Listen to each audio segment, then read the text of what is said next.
¿Cómo estás? Dios te bendice. En estos tiempos de aislamiento social, una de las cosas que más valoramos es la familia. El poder estar con el esposo, la esposa, los papás, los hijos. Más allá de todas las circunstancias, creo que esto es uno de los regalos más grandes que Dios nos ha dado. Y estas circunstancias de alguna manera nos ayudan a valorar lo que tenemos. Quizás antes de todo esto hemos corrido, hemos andado de aquí para allá y no hemos tomado en cuenta la grandeza, la hermosura, la belleza de ser parte de una familia. Y la segunda cosa que seguramente vas a coincidir conmigo es que en estos tiempos de crisis, de incertidumbre, la familia de Dios, la iglesia, ha sido uno de los fundamentos esenciales para poder sobreponerte, para ponerte en perspectiva de la eternidad, las cosas que estamos viviendo. Y quisiera en esta ocasión hablarte un poquito acerca de este tema, de la familia de Dios. Todos los seres humanos tenemos un origen y un propósito en esta vida. Algunos de los seres humanos descubren este propósito y la gran mayoría lamentablemente no. Y pasan por la vida dejando secuelas de incertidumbre, de angustia, de decepción, de frustración y sin sentido. Cuando un ser humano, cuando una persona conoce a Dios, esta persona ingresa en un proceso de transformación que lo va a llevar por un camino que lo preparará para vivir en la eternidad. Recordemos que en las condiciones que estamos no podemos pasar a la eternidad. Cuando conocemos a Dios entramos en un proceso donde Dios nos va a preparar para esa próxima vida. Hay cosas que tiene que corregir, cambiar, hay paradigmas que tiene que reinsertar en nuestro cerebro. Y ese proceso de transformación al cual ingresamos acontece en el marco de lo que Jesús llama la iglesia. El significado de esta palabra iglesia, que en sus orígenes no fue utilizado para lo que nosotros conocemos, significa asamblea, un conjunto de personas. Es decir, en el mundo greco-romano, cuando un grupo de personas se reunían para deliberar sobre algunas cuestiones políticas o del gobierno del imperio, eso se llamaba una asamblea, era la palabra iglesia. Jesús tomó esta palabra y la acuñó para darle un sentido diferente a este grupo de personas que él comenzó a congregar allí cuando comenzó a ministrar en las lejanas tierras de Israel. Y para darle una identidad propia a ese grupo de personas, Jesús comenzó a utilizar metáforas o ejemplos para referirse a esta iglesia, a esta asamblea que él estaba pariendo en aquel entonces, que estaba preparándose, que se estaba gestando para dar inicio después allí en Pentecostés.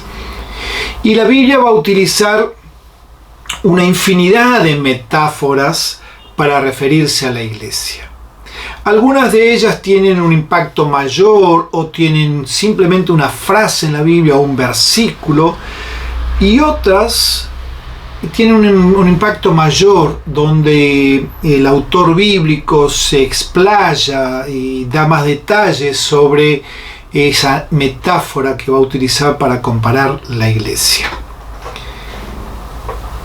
Pero todas estas metáforas van a aportar algo para el desarrollo de la identidad de la iglesia. Y una de esas metáforas es ver a la iglesia como una familia.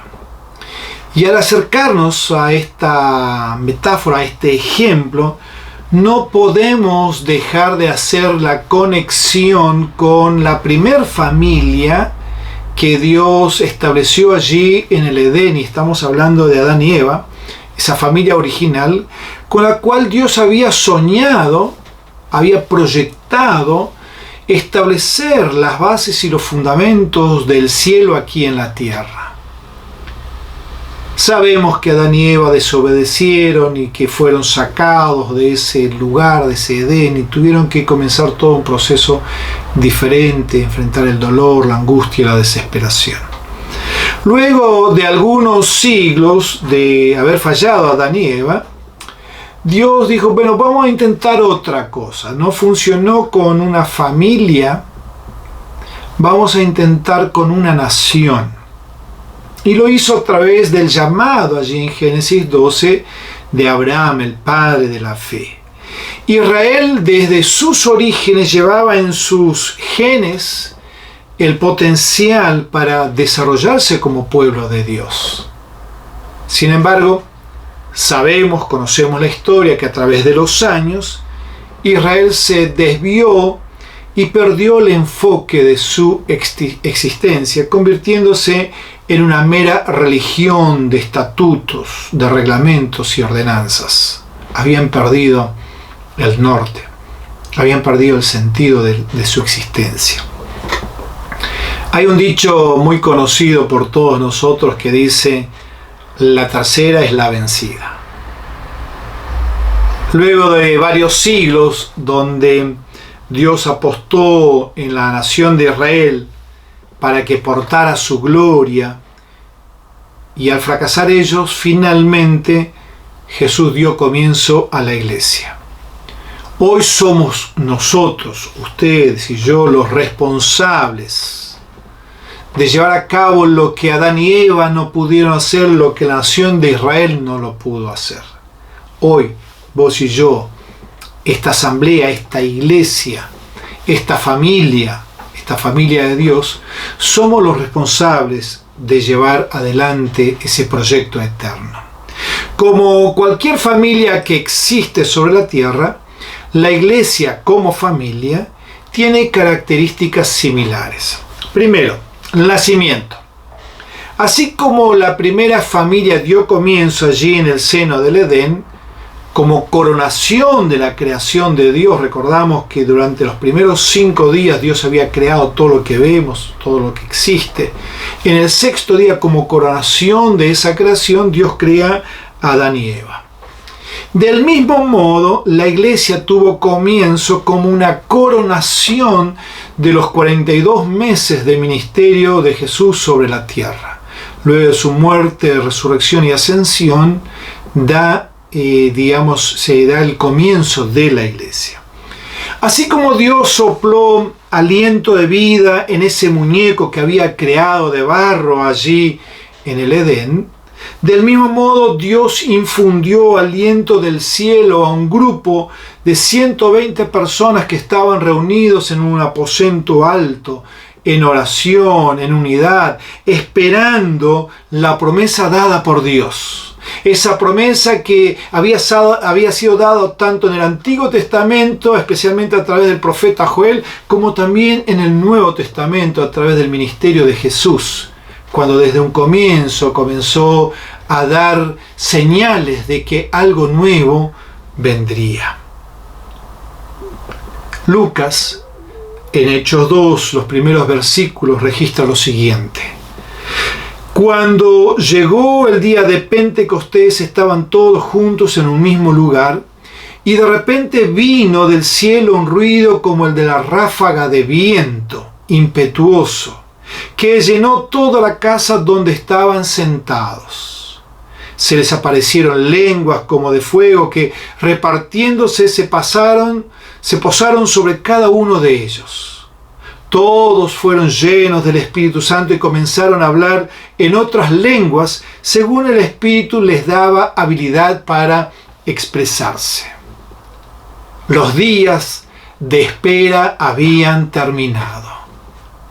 Esos 120 reunidos allí en ese aposento alto fueron investidos con un poder sobrenatural. Y a partir de ese día quedó claro que para ser parte de este nuevo movimiento era necesario un nacimiento sobrenatural en cada uno de aquellos que compondrían esta nueva asamblea, esta iglesia, esta gran familia. En segundo lugar tenemos el ingreso. Cada uno de nosotros ingresamos a nuestras respectivas familias por medio de un proceso de concepción, gestación y nacimiento.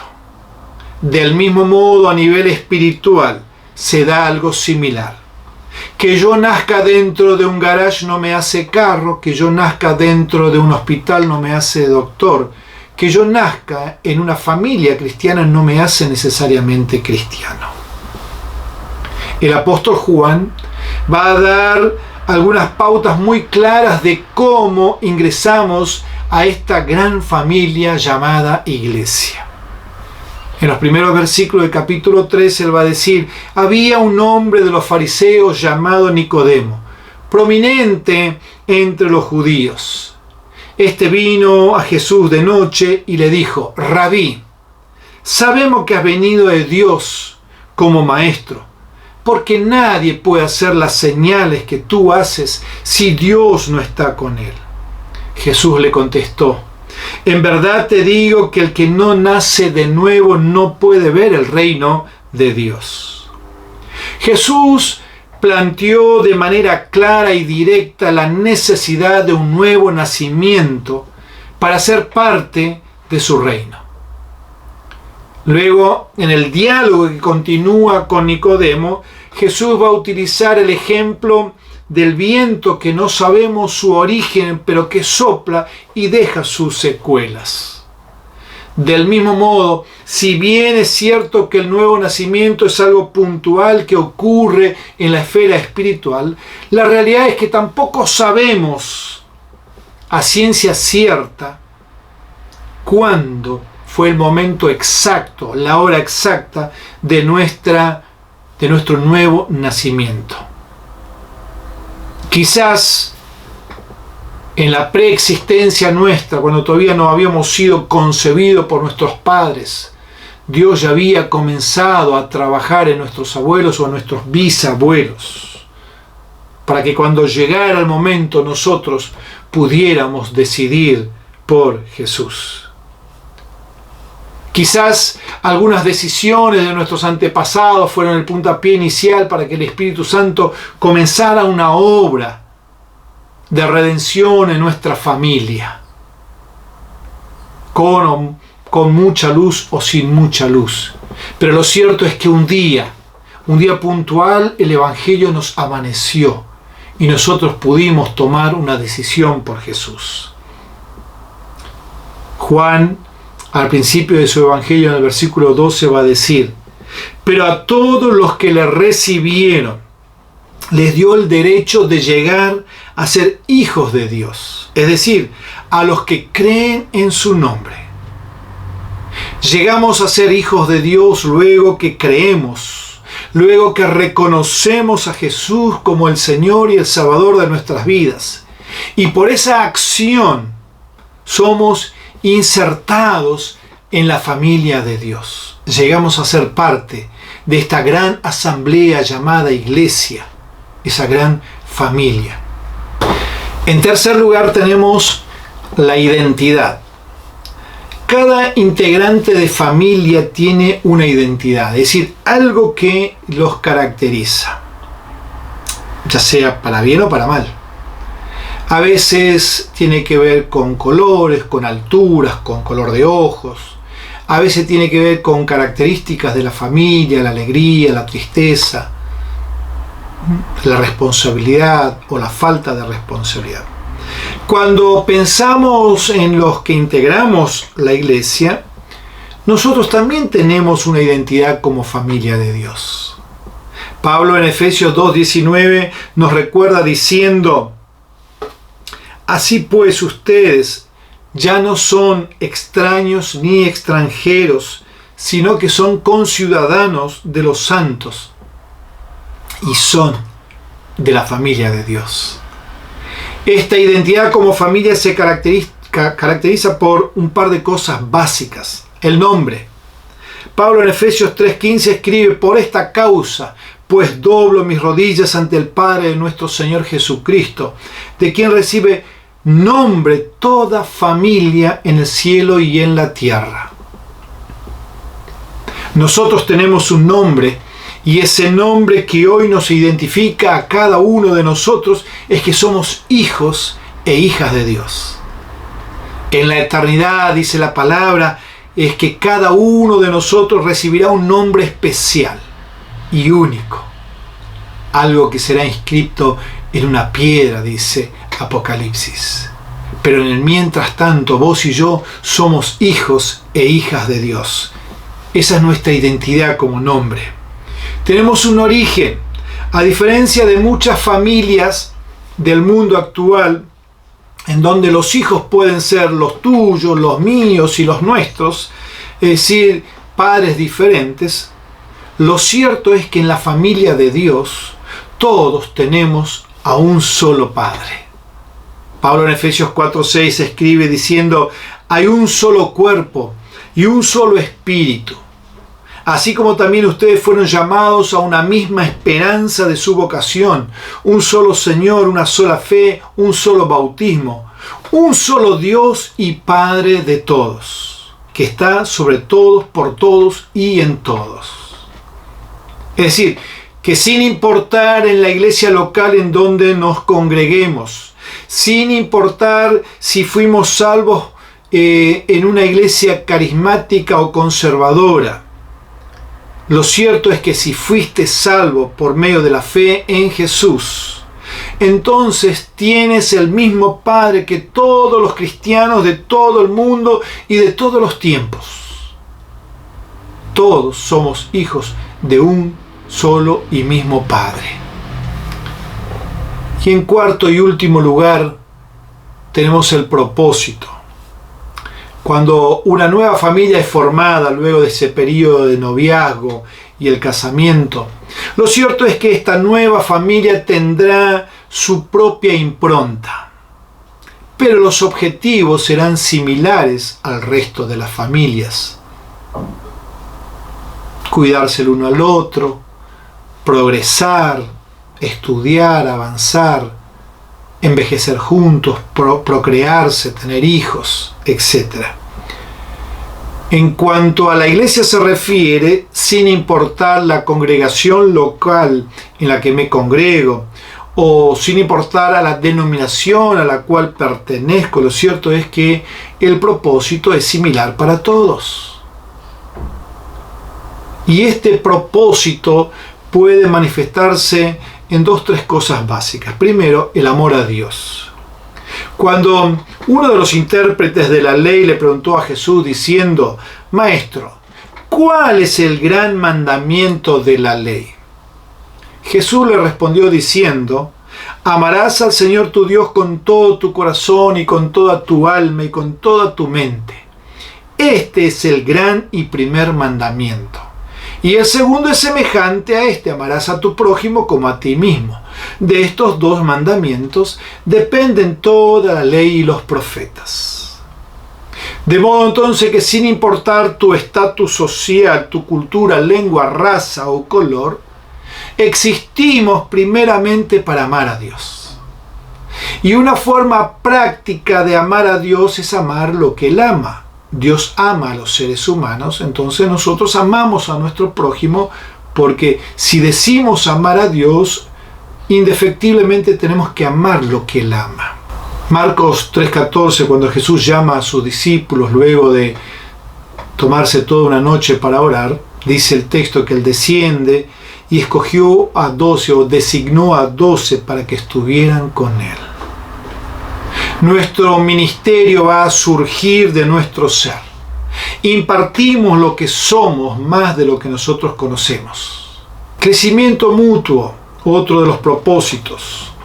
Así como en un matrimonio sano, cada uno de los integrantes crece no solo en lo físico, sino en lo espiritual, en lo emocional, en el conocimiento, en gracia, en recursos y otras cosas.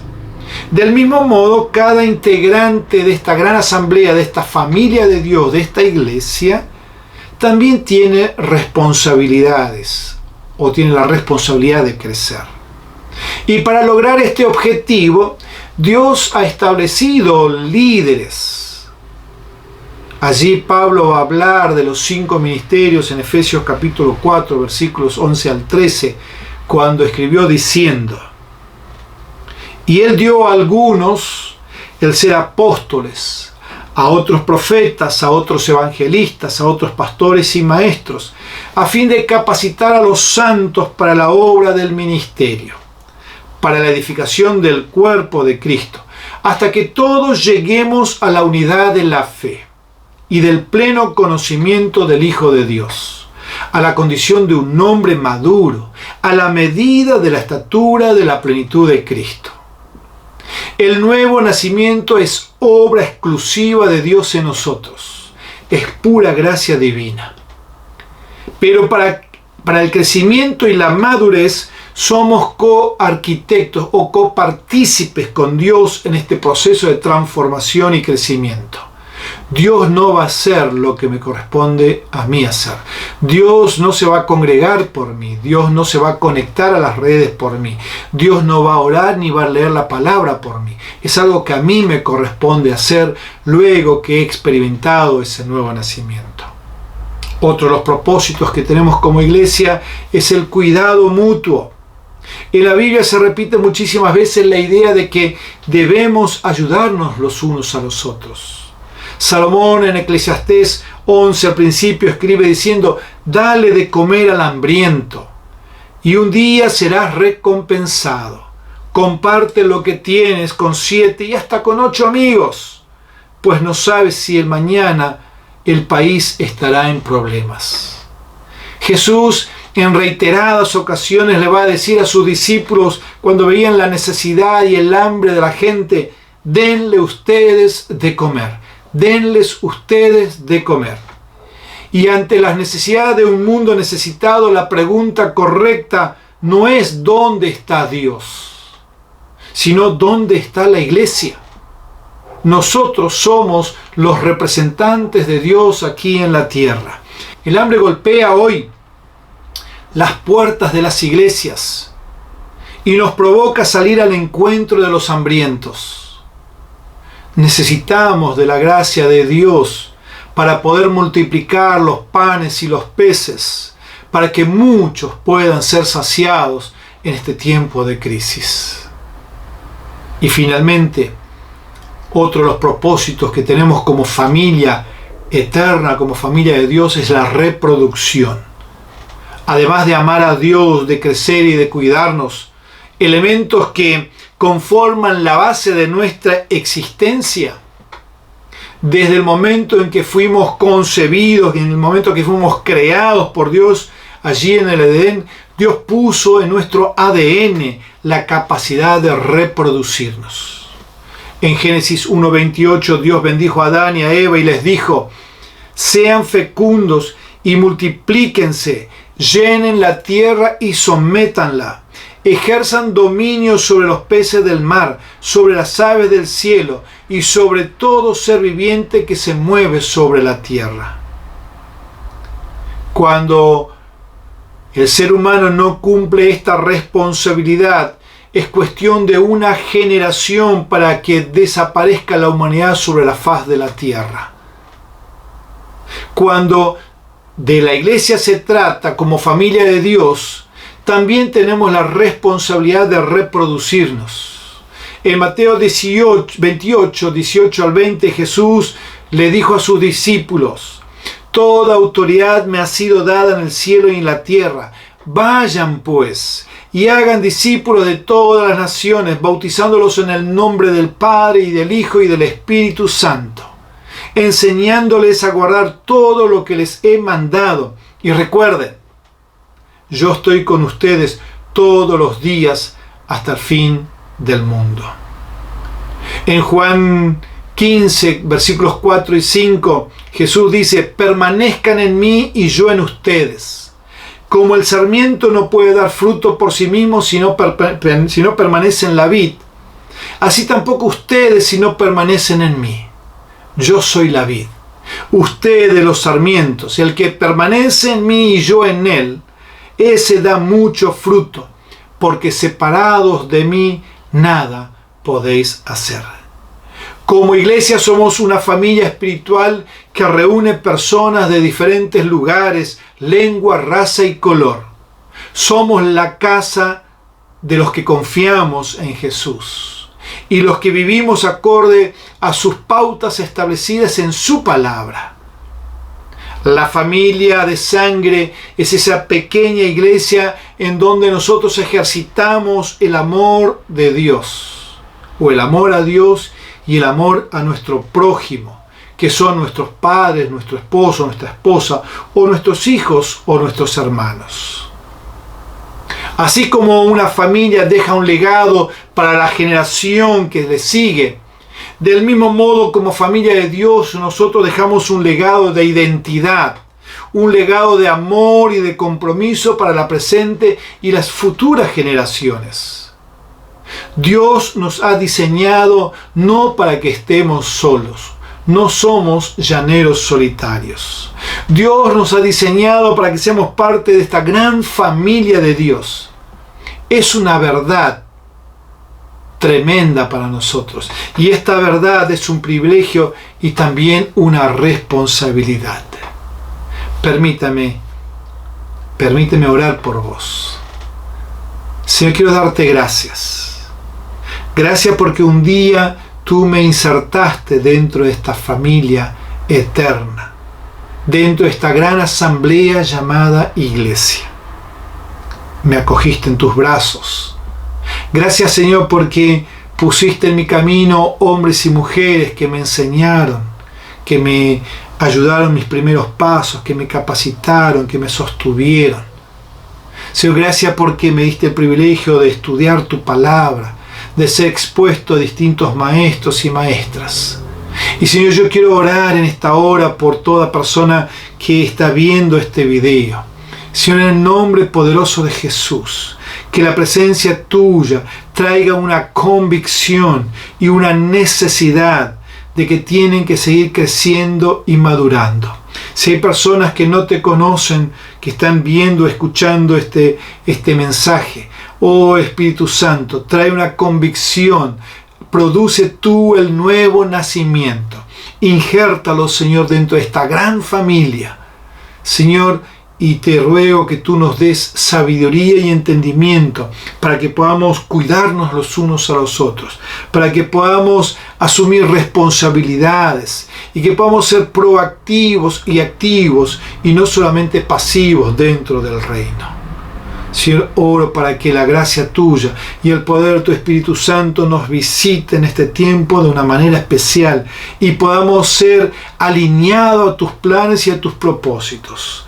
Oro, Señor, para que a través de tu iglesia cientos de miles de personas en este tiempo puedan conocerte, puedan alinearse a tus propósitos y a tus planes. En el nombre poderoso de Jesús. Amén y amén. Dios te bendice.